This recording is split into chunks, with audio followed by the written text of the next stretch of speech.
Julie, can you see if is there anybody who's alone in a breakout room? Nope, we look pretty evenly. Cool, because I didn't join mine. Yeah, sorry, y'all. I'm also not joining mine. I'm coming back from a meeting and trying to do some other stuff.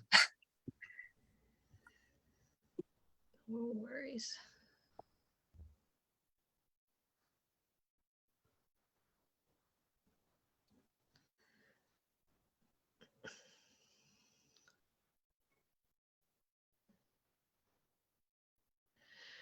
And Julie, when you choose to end the breakout room, it's going to give everybody 60 seconds to rejoin. And so you may want to just end it, a minute before the 5 minutes or whatever.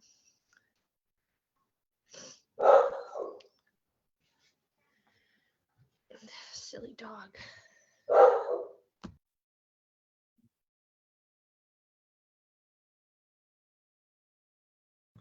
We're not recording, are we?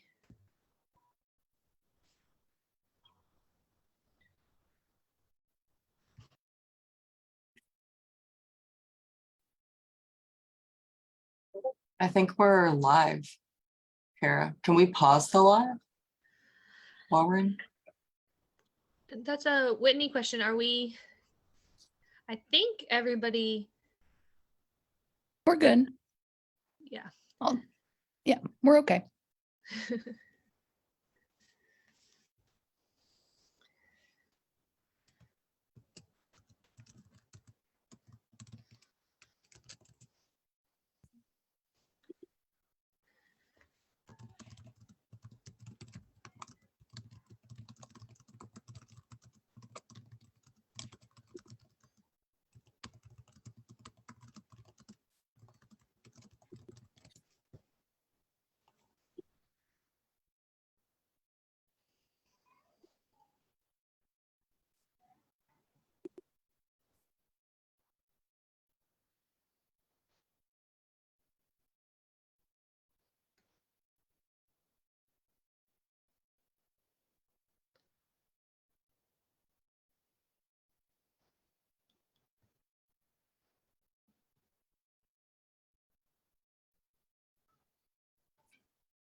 And what time did we, I guess, send them out? I was thinking like roughly 5 minutes. So I don't know when we went into breakouts, but you can go ahead and probably give people 1 minute left.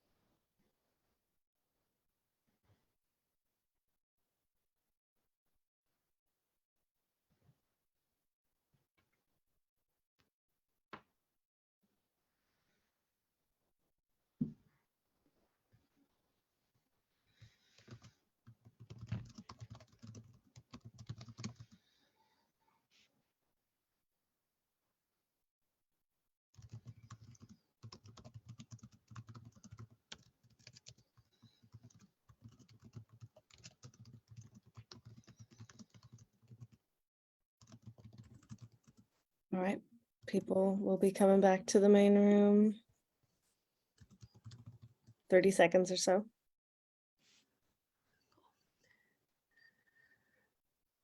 Welcome back, folks. I see people are rejoining us now.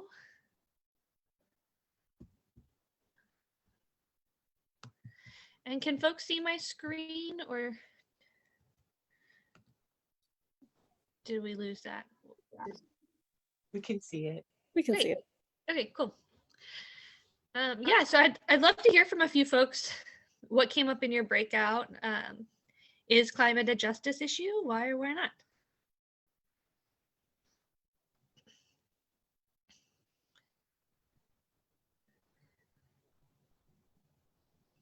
Again, as I shared in my group, I'm not shy. The idea that climate is a justice issue was discussed mostly in terms of those that have created the issues have potential greater degree of responsibility in responding to the problem. Is specifically in Kentucky, that would fall in terms of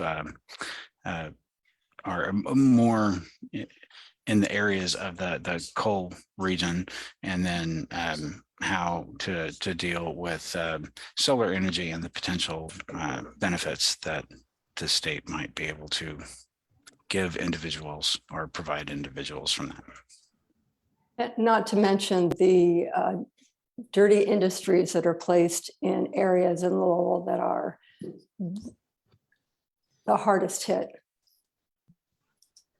Yeah, thanks y'all for sharing. Did anybody else talk about anything different?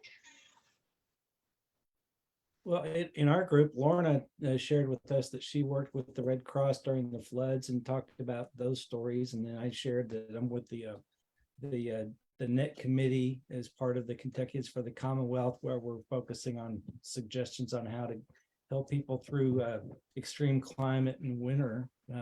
So we talked about a couple of the things that we're aware of and sensitive to in our group. Yeah. Great. If I could jump in, I'm wondering what everyone thinks about carbon credits that Ted mentioned. Yes, it doesn't seem to help if you look at it from the point of view that companies can buy their way out of polluting. But on the other hand, it reinforces people being able to sell carbon credits if they have farmers or farmland or forest land. Then it's a strong incentive for them not to destroy their soil carbon if they're farmers, and to use regenerative farming practices, and also it's strong incentive not to cut down their forests. So does anyone else have an opinion about carbon credits? Yeah, I mean, I think that's a really great question. We're going to get into in a little bit when we kind of move into the climate justice section, a little bit about false solutions. And so we can talk more, I think, about carbon credits then, and then probably also share some great resources with you all related to like climate solutions. But it's a really good question. Did anybody else want to share anything about whether or not you feel climate is a justice issue, and why or why not?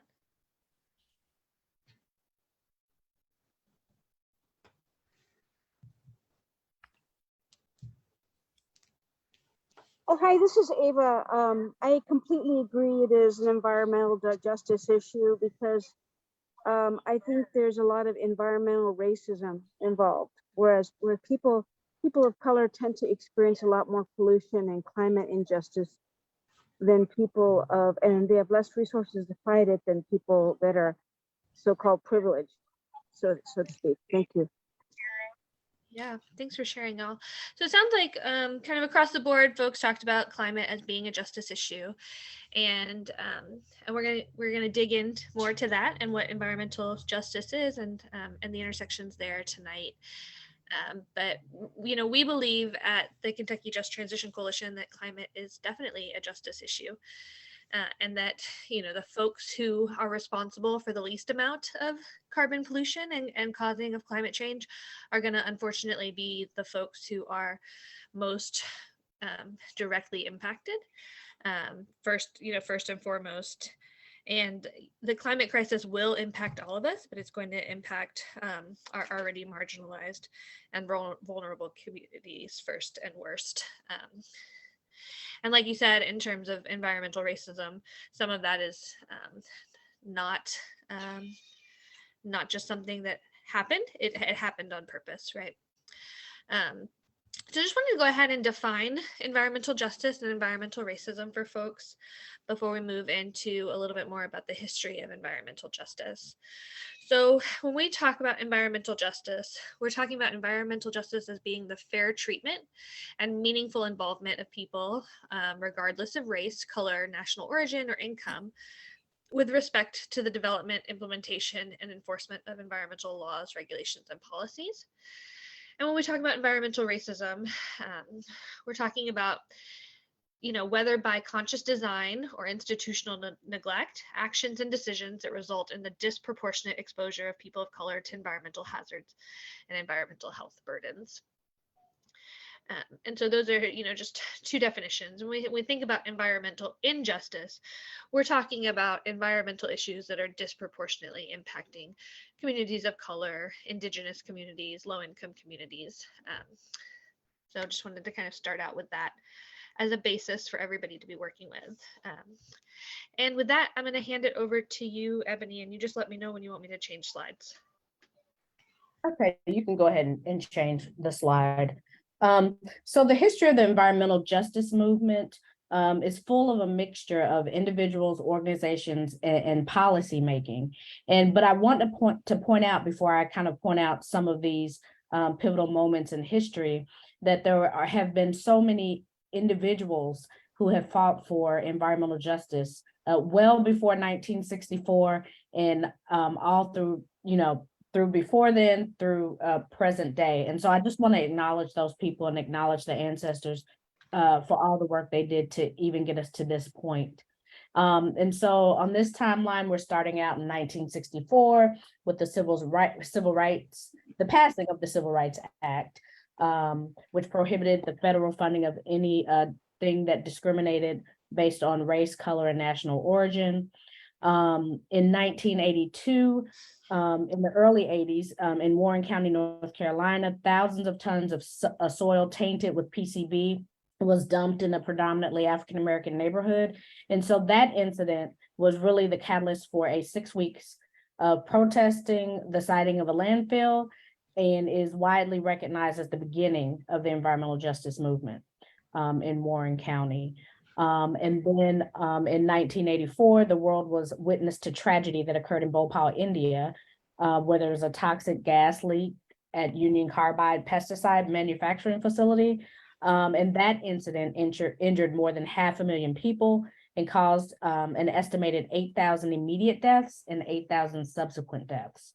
Moving to the 1990s, we have the passage by Congress creating the risk management program. We have Dr. Robert Bullard publishing a book titled Dumping in Dixie, Class and Environmental Quality. In 1991, which was huge, we have the first National People of Color Leadership Summit convening in DC. They created the Principles of Environmental Justice, which I would recommend everybody reading those principles. Just Google it, you'll find it. And I think that's something I'm going to post up and bring up a lot moving forward. In 93, we have the EPA establishing the National Environmental Justice Advisory Council. 94, President Clinton signs Executive Order 12898, the federal actions to address environmental justice in minority populations and low-income populations. 94, we have the United Church of Christ issuing the Toxic Waste and Race Revisited, which strengthens the association between race and the siting of toxic waste facilities. And in 94, the Federal Interagency Working Group on Environmental Justice was established. And you can switch the slide.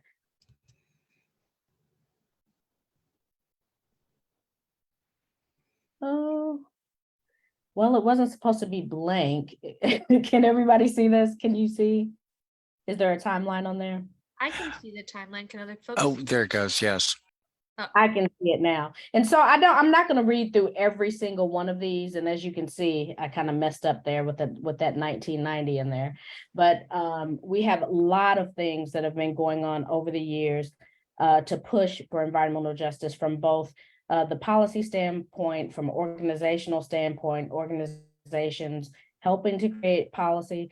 And even most recently in 22 and also in 2021, we've been, people here in Louisville, several organizations and individuals and around the country have participated in public hearings related to the risk management program. So the fight still lives on. You can change the slide. And so here in Louisville, in Louisville area, we have the most notable villain of injustice in Louisville, you can switch the slide, is Rubbertown, which is a cluster of about, it varied over the years, between 10 and 12 Title V chemical facilities located in Western and Southwest Louisville. Not sure why the news articles aren't showing up, but there they are. So as you can see, from the 50s, and actually there were some that were earlier than this, you can see man with trained nose will teach volunteers to sniff West End odors. Chemicals leak in Rubbertown. Stricter methane plant rules approved by the panel. So all of the things that residents in current day are speaking about really are the same things that residents back in the 50s were talking about as well. So as much as we've improved, there's much more improvement that needs to happen. You can switch the slide. And so one of the main names you'll hear in Louisville as it relates to environmental justice is Reverend Lewis Coleman Jr. I would say that he's arguably the biggest in recent years, well, in the last 30, 40, 50 years, he had taken his bullhorn and really fought for issues plaguing the Black community, from education, labor, gun violence to environmental justice and beyond. He brought all of those issues to the forefront. And if it had not been for his activism around environmental justice, we would not have the STAR program that we have today. We wouldn't have a lot of the seats at the table that we have today, or a lot of expertise that we utilize today to continue the fight. So all the work he's done and the Justice Resource Center has done, we're standing on the shoulders of his work and his legacy. You can switch.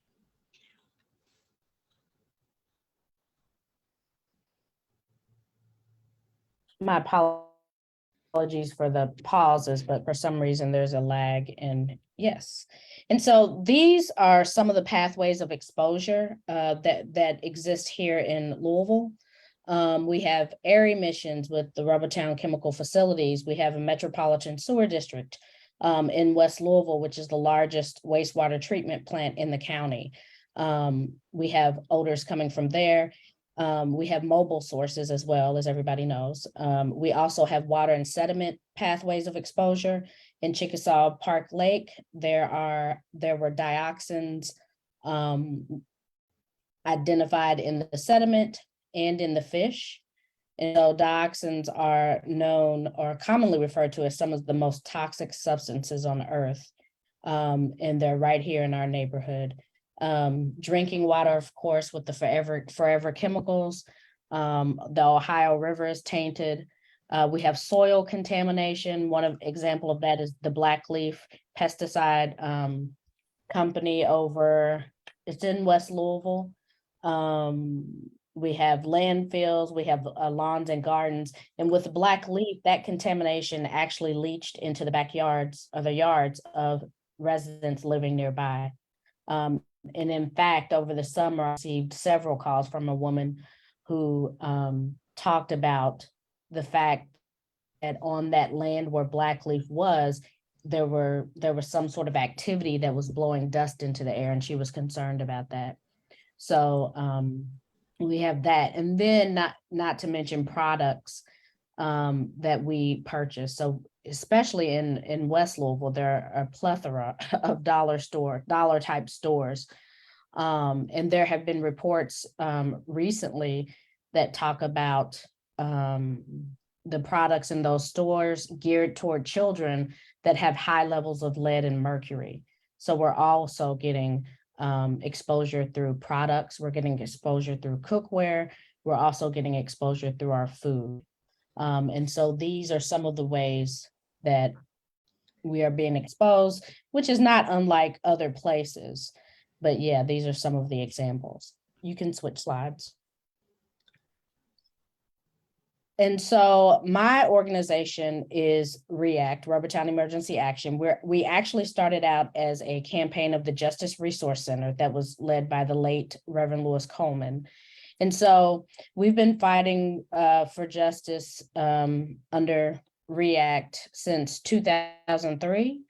And we have done that through protests. We have done that through participating in public hearings, listening sessions. We've done that through highlighting the injustices in our neighborhood. We've done it through workshops. We've done it through educating our elected officials about what's going on. And for some reason, that screen is blank as well, so I'm not sure what's going on there.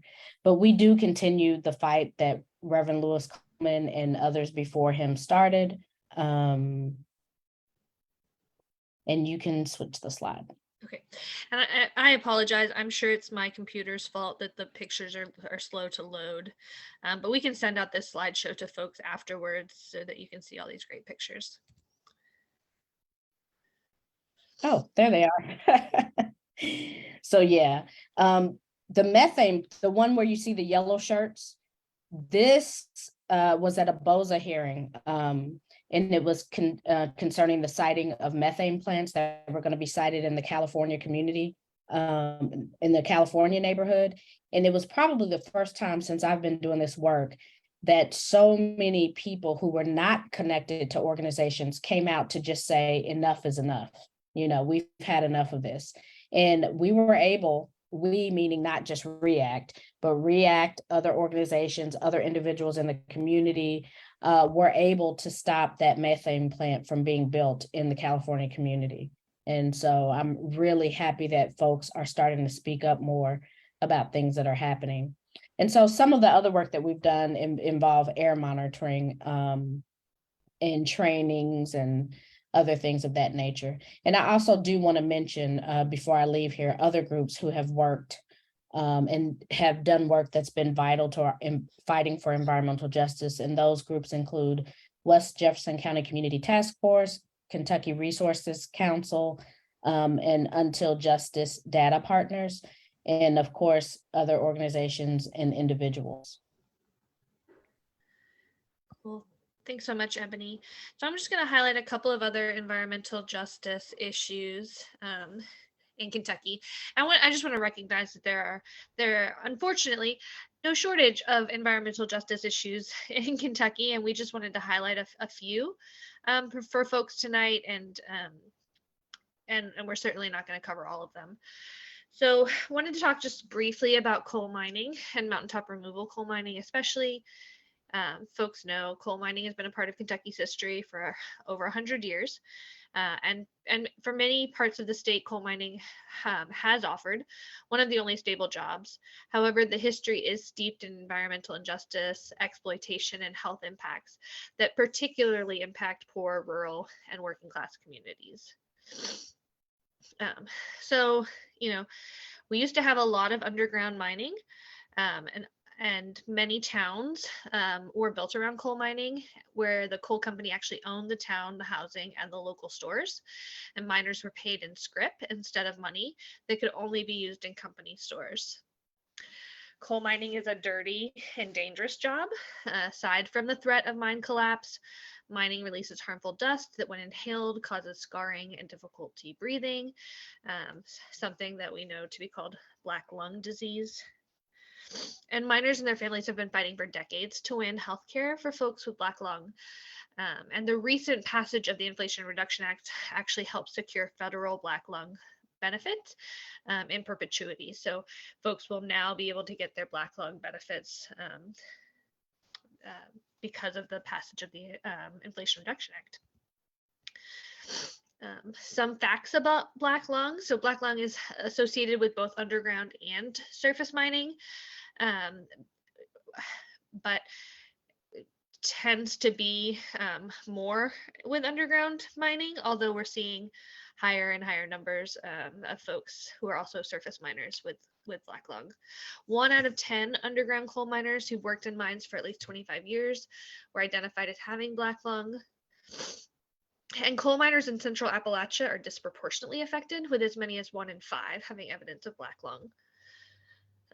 The rates of miners being diagnosed with the most severe form of the disease is currently the highest it's ever been recorded. And these cases of progressive massive fibrosis are being diagnosed in miners with as little as 8 years of experience, who are as young as 38, and even in those who've only worked in surface mines. The CDC reported that black lung decreases life expectancy by about 12.6 years. And the Black Lung Disability Trust Fund provides monthly payments and medical benefits for coal miners and their surviving dependents disabled from black lung disease when their employer is bankrupt or when no coal operator can be identified as responsible for paying benefits. In fiscal year 2017, that number was around $184 million paid to more than 25,000 individuals.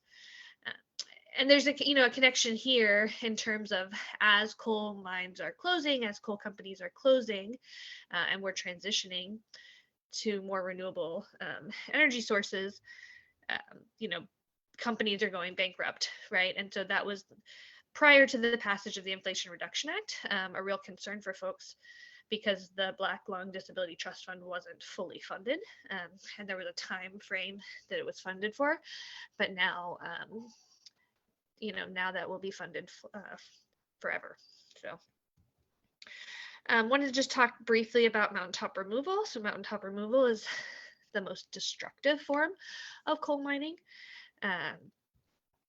It used to be that, with underground mining, you would not disturb the top layer of soil and vegetation. And then technology became available to strip mine, which made it cheaper to get to the coal seams, but it involves removing the vegetation and topsoil, blasting the top layer of rock off, pushing it into the valley, which disrupts the streams, and then scraping the seams of coal. And then it's done, over and over again until it's no longer profitable for them to reach the coal seams. Many families sold their mining rights because they needed the money at the time. When undergrounding mining technology was the only technology existed. So families said, we'll sell our mining rights. They never imagined that mountaintop removal would become a thing. Then, like I said, the technology advanced. Mountaintop removal is not necessary. It's just cheaper for companies. They can employ less workers, and they can just push the top of the mountains off into the valley below. I think it's important to note that the sale of coal and the environmental and health impacts are all subsidized by communities. And so when you hear people talking about coal being a cheap energy option, that's because we're highly subsidizing it. Not just the environmental and health impacts, but there are tons of subsidies for coal mining. And as you can imagine, if you don't already know, mountaintop removal causes a whole host of environmental and health related issues, as well as destabilizes the mountains that have existed as the natural barriers for flood and water filtration. I don't know if you all can see these pictures or not. Can folks see the pictures? Yes. So the first picture you're seeing on the far left side is what a valley fill looks like. So you can see the contours of the mountain and you can see where it's been filled in and then, covered over with grass. The second picture is a picture of a coal slurry pond. So we didn't even talk about the fact that once coal's mined, it's rinsed to remove a lot of the impurities to make it sort of a more pure form of coal.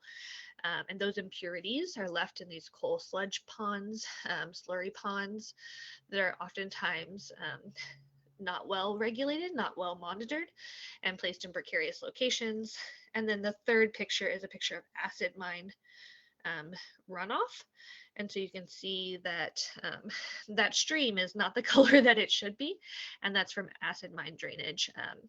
And so impacted waterways are a huge result of coal mining and mountaintop removal. Some facts around mountaintop removal. People living near MTR have cancer rates of 14.4% compared to 9.4% for folks living elsewhere in Appalachia. The rates of birth defects are 42% higher. The public health cost of pollution from coal operations in Appalachia amounts to a staggering $75 billion a year. Surface and groundwater near MTR sites carry elevated levels of heavy metals and carcinogens that can persist for decades. Soils are affected. Airborne particles are a problem. And you know, we've seen the recent flash flooding in eastern Kentucky, which is a climate related issue, a climate disaster, has been can be linked to the destruction of local waterways and other impacts of MTR. Like I mentioned, those natural filtration systems no longer exist to help slow down and mitigate the water when we have an extreme weather event like that. Communities fight back, right? Historically and currently, coal mining unions have and miners and heavily supported by their partners and families have fought for better working conditions. You know, since the beginning of coal mining, Kentuckians for the Commonwealth have played an important role, especially around property rights related to selling of mining rights. Southern Appalachian Mountain Stewards, Mountain Justice, Alliance for Appalachia, Appalachian Voices, Appalachian Citizens Law Firm, just to name a few. There are many, many, many, many more organizations to name here. Then the third environmental justice issue we're going to highlight for y'all tonight is just the Martin County water crisis. And Martin County is sort of a perfect, it's sort of an example of a perfect storm of environmental issues combined with poor management in our local governments. And so Martin County suffered a coal slurry spill in 2000 that contaminated the area's water supply with cancer-causing disinfection products and coliform bacteria. It was the most costly coal slurry spill in Kentucky's history. And then after the spill, the water system was found to be in disarray with root and branch reforms needed, which means that, you know, roots and branches had infiltrated the water pipes and that there was damaged infrastructure and water management systems. As a result, water outages and line breaks are recurrent, causing residents of Martin County to resort to either bottled water or having to boil it. Martin County's water system is owned by the county. It's municipally run. And as of 2019, Martin County was under investigation for the third time since 2002 for mismanagement of its water system. The district's violated water quality standards 90 times since 2001. And data from the Public Service Commission showed that Martin County loses up to 70% of its water that it treats before the water reaches residents' taps. So water line losses are a huge issue in Martin County. The price of water has continued to go up due to the extensive treatment needed. And in rural America, the population continues to dwindle, meaning that the price of costly maintenance and upgrades is spread over fewer and fewer number of residents. On top of that, Martin County is one of the poorest counties in the state, making the price of water inaccessible for some residents. And Martin County actually currently has the most expensive water rates in the state of Kentucky. This is not just a problem in Martin County. There's at least 12 other counties in Kentucky that are being looked at as having similar issues related to a backlog of maintenance and water line losses. Some facts about Martin County water. A 2018 study revealed that the drinking water consistently exceeded the US EPA maximum contaminations for cancer-causing disinfection byproducts, and coliform bacteria. 47% of the samples contained at least one contaminant, and 13% contained the bacteria. Only 12% of respondents in this study said that they drank the tap water. And the water rates have increased around 64% between 2018 and 2021. So you can see just some of the rate increases that have happened in a very short period of time, trying to figure out how to deal with these maintenance issues. I think it's interesting to note too that there's just like widespread mistrust of the water. So even if the water is, even if they fix the problems and the water is not bad, people just don't trust that the water is safe. And so, people are still going to continue to buy bottled water. Again, lots of community members, lots of organizations fighting back, and the fight continues. Just to highlight some: Martin County Concerned Citizens, Livelihoods Knowledge Exchange Network, Lichen, Appalachian Water Coalition, Appalachian Citizens Law Firm, and more. And so, like I said, just a sort of quick, very, very brief overview of some of the environmental justice issues in Kentucky, and there are lots more. But I think it's important to note that there are community members fighting back in all of these places. And then I'm going to hand it over to you, Julie, to talk a little bit about climate and environmental justice and how they're connected. All right, thank you, Kara and Ebony, for that overview.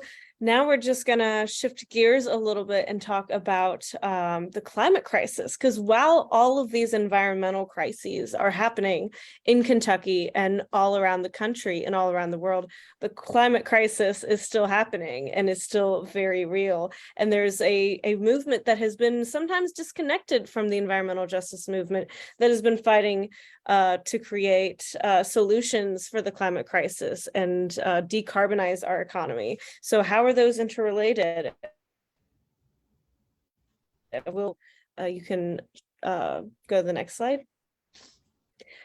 So when you think of how the climate crisis has been framed for so long, it's really been not really hitting the mark when it comes to really showing the human impact that we know the climate crisis is going to have.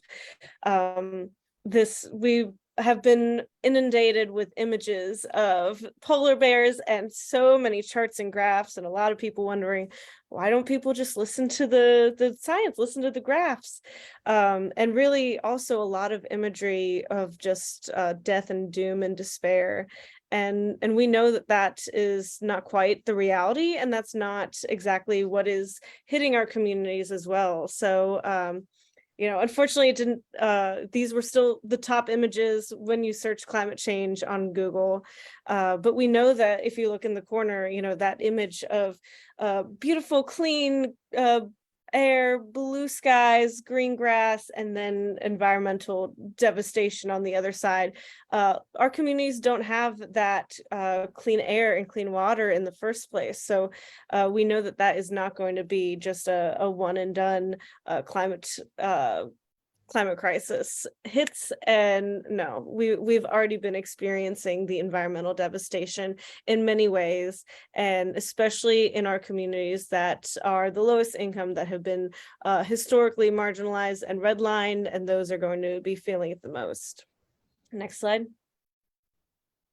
So yeah, as I said, it's not just a global warming, it's not just a major heat wave, and it's not in the far distant future or far distant time. We are already experiencing climate impacts in Kentucky, and those are not just we've already seen the devastating climate impacts From the flooding that we've experienced this year in Kentucky, and we've seen that our agricultural patterns are changing, and we've been experiencing in Louisville extreme heat over the years that's only been growing.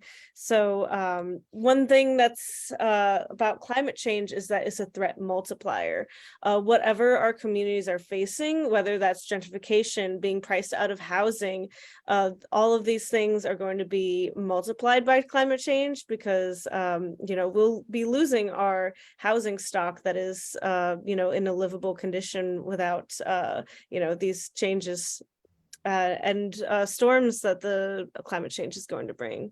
So it's not, climate change is here and is hitting our communities already, and especially those that have already been experiencing environmental injustices are already feeling our climate injustices the most. And that is where we need to focus our time, our energy, our funds, and making sure those are distributed equitably to those communities that are going to be hardest hit and already are. Next slide.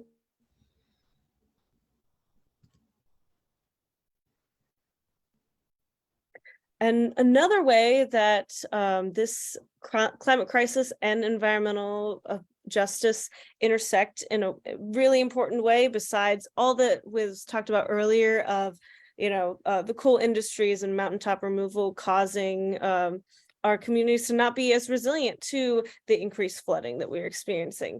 Besides that, a really important thing is the industrial facilities, especially increased prevalence of petrochemical facilities are going to be not only harming our air quality and threatening our ability to breathe, but they're also powered by fossil fuels, and they are going to keep the fossil fuel industry going. So this is a increased threat as the fossil fuel industry sees the threat of climate change and sees people moving away to cleaner electricity and cleaner fuel sources. They're going to find a way to keep themselves in business and keep themselves alive. And petrochemicals seems to be one thing that is really viable as an industry, and something that uses those same inputs of crude oil and fracked gas, and is going to be around to stay unless we are fighting those facilities from impacting our communities too. So I'll give an example of the environmental justice working group from KFTC in Covington and the neighborhood of Latonia is fighting the Interplastics facility, and that it has been, they've been in this fight for a long time. If anyone is on the call from that area, please feel free to chime in. But this is something that they are experiencing immediately, the air quality impacts of that facility. But we also know in the long run that is using fossil fuels, putting carbon pollution out in the air, and adding an output for the fossil fuels to be made into the plastics and kept going within our system. Next slide. And this was a astonishing picture that I thought was especially relevant. This is not in Kentucky, this is in Louisiana in their Cancer Alley. But just a reminder that as we're trying to find our holiday cheer in all of these holiday festivities that we're having, people are also trying to find that joy in the holidays while living right next to the petrochemical facilities and other industrial facilities. So their lights are still shining, even though they're going against these other big lights that are kind of outshining them. I thought that was very appropriate. But their lights are still shining, and they're still going in this fight. Next slide. And then this was what y'all were asking about earlier. Something that we really have to be aware of and really prepped to make sure is not further impacting our communities is the concept of zero emissions, just like in this workshop title. When it comes to, especially like I talked about, big oil continuing their businesses and keeping going, You know, there's a lot of talk about the concept of net zero and saying, oh, we'll go net zero, and companies having net zero goals.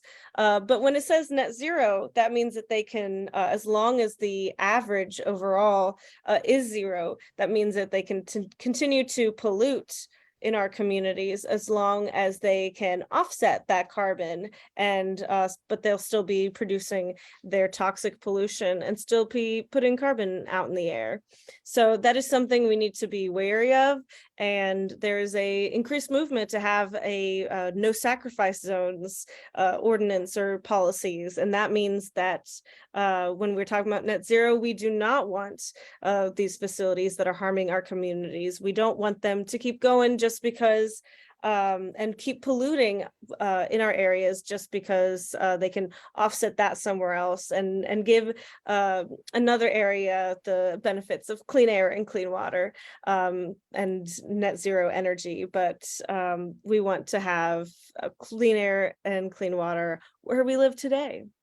So that that's something to be wary. We call it false solutions because there's a lot of climate solutions that are out there that are you know, wonderful, and we can implement a Green New Deal and make our communities better and healthier and thriving. But in implementing that, just like in the IRA, we want to be watching out for potential, you know, carbon markets or carbon credits that are not really not actually decreasing carbon pollution and greenhouse gas emissions, and are not really benefiting our communities in a substantial way that will help us thrive in the future. So so that is something that we have to be wary of. No false solutions. And I think that would be very happy to talk about that further, or even have a whole webinar about that. But there are a lot of solutions that we do have, and with the, you know, Green New Deal framework, or just even local policies that we want to do, we have so much possibility in our future.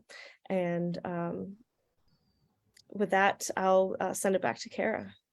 Great. Thanks, Julie. Julie, if I could real quick, are you aware, or do you know of any organizations that are in the coal industry that are active in this sort of net zero trade-off stuff? Like I know Tesla is benefiting greatly from zero emission cars because they're getting loads on the front end and then selling it to corporations like Ford and Toyota and Mercedes who can't quite meet their goals. Is there anybody in the Kentucky area that's actively participating in that sort of behavior? I don't know of anyone offhand in the Kentucky area that's doing it. I know that just a lot of companies, since this is all very new, a lot of them are talking about it, a lot of them are exploring it. And a lot of them, you know, might actually, you know, have the best intentions, and with you know, if we are able to keep them accountable, they would be investing in really good solutions. But on the other hand, if they honestly, you know, might not even know any better, or just aren't carefully tracking where those carbon credits are going, it could be causing a lot of indirect harm. So I don't know of any specific examples right now, but like, it's something that is a lot more and more is coming up in with companies and just industry conversations, and something that we got to look out for. Yeah, and I'll just say, I know some of our utilities, we're currently seeing a round of 15-year plans coming from our electric utilities, and a lot of them are talking about future carbon capture and storage as a way that they're going to mitigate greenhouse gases and carbon. But the problem that is that technology doesn't actually exist yet on that scale, and we don't know that it's going to be safe or effective. And so, you know, like Julie said, people are talking about it, people are looking into it. It's not necessarily widespread and happening in Kentucky yet. And we're, you know, coming up on the end of the hour just about, but we'll be sure to send some follow-up resources to y'all about false solutions. And like Julie said, we could have a whole webinar about it, and maybe we will, if folks are interested in learning more about that. So while we're up against a lot, and our communities are fighting toxics and they're fighting climate, it's not over, right? And I think it's really important that we realize that while climate change is happening, it's not too late to stop the worst impacts of climate change. It's not too late to hold polluting industries accountable and to clean up the mess that they left behind. And so, with that in mind, kind of wanted to just spend a little bit of time talking about what can we do about it. And so, Julie, I don't think we have time to do a breakout, but I'd love to just hear from a few folks. Some thoughts around some of these questions. You know, the first is, how can we help people connect climate change to their everyday lives and understand how they will be impacted? I think a lot of folks aren't necessarily feeling the impacts or making those connections, and we really need to be having more conversations with folks to help shift the narrative and move people to take action. So folks have ideas about that. You know, how can people be actively a part of curbing climate emissions so that we slow the impacts of climate change, recognizing that individual actions alone are not going to be enough, right? Because the biggest polluters, the biggest causes of climate change are not, not our individual actions, but the actions of corporations. And how can we work together to make sure our communities are prepared and resilient in the face of climate change, changes to come, or changes that are already here? So like I said, I'd love to just hear from a few people, any initial thoughts, and maybe we can follow up and have more of a conversation on a future call. Well, I think just being more aware of some of these case studies, these specific examples, like your Martin County example, which I was not aware of. I'm here to learn, and I think just being able to focus on specific examples, I think, is a good way to self-teach, and then be able to share that as a story. So that's what I'm taking away from tonight. I appreciate it. Great, thanks for that. I kind of agree with Jim. Understanding perhaps a greater detail of the specific socioeconomic conditions around the different climate justice issues in the state, because again, in Louisville, you're talking about a specific population and area, just like you are in the coal fields of Eastern Kentucky, but the demographics of those individuals and the events that have led to the current conditions are completely unique. And the approaches to trying to solve the issues that both communities are facing are both equally important. One no more so than the other, but require a unique approach. From my own perspective, and I'm involved with an organization that works with Youth Build in Louisville, and their programming actually has a climate resilience focus. The agency I work for also has a disaster response element associated with it. And we're working to incorporate some of the climate resiliency dialogue that's been floating around in the federal government for a while into a more practical application for volunteers to participate in climate resilient activities. The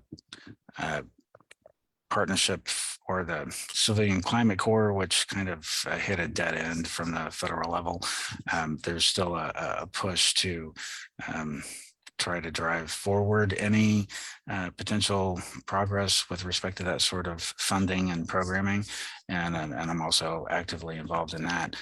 It would also be beneficial to highlight from the local level how we can be more climate conscious.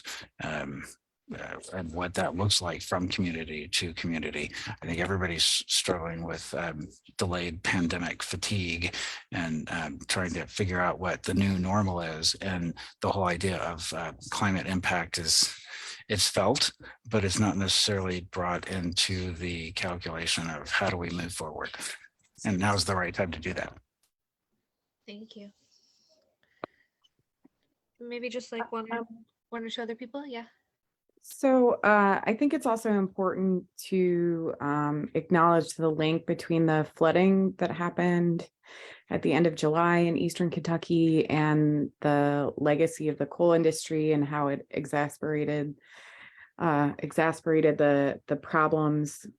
Certainly more extreme weather events relate to climate change, but also in the areas that had the most devastation were also primarily areas that were below strip mines. And so there's lots of questions and conversations happening in Eastern Kentucky right now in terms of figuring out how to rebuild. But a piece of it needs to be grappling with this history and the legacy of the coal industry. Yeah, absolutely.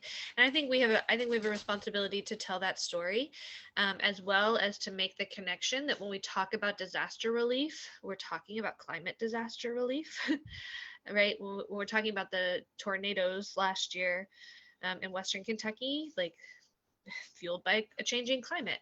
We're talking about the flooding and the devastating impacts and where the worst impacts were. We're talking about climate related disasters, like you said, exacerbated by environmental disasters. So thank you for that.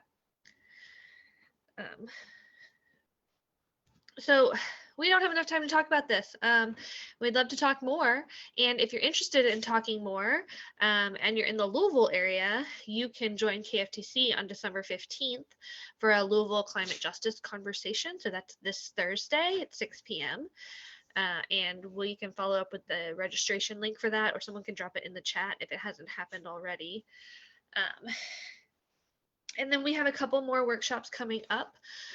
One that my bills are too damn high around utility regulation in Kentucky on January 10th, and then a climate resiliency conversation on January 24th. We had a climate resiliency workshop last month, and there was a lot of interest in just continuing that conversation. And so it'll be a lot more breakout and conversation based and less kind of information presenting, and maybe we'll want to do another one on climate and environmental justice that's sort of that same framework. If you want to follow us, you can do so. We're on Facebook, Twitter, Instagram, and YouTube. If you want to watch our past workshops, you can find them on YouTube.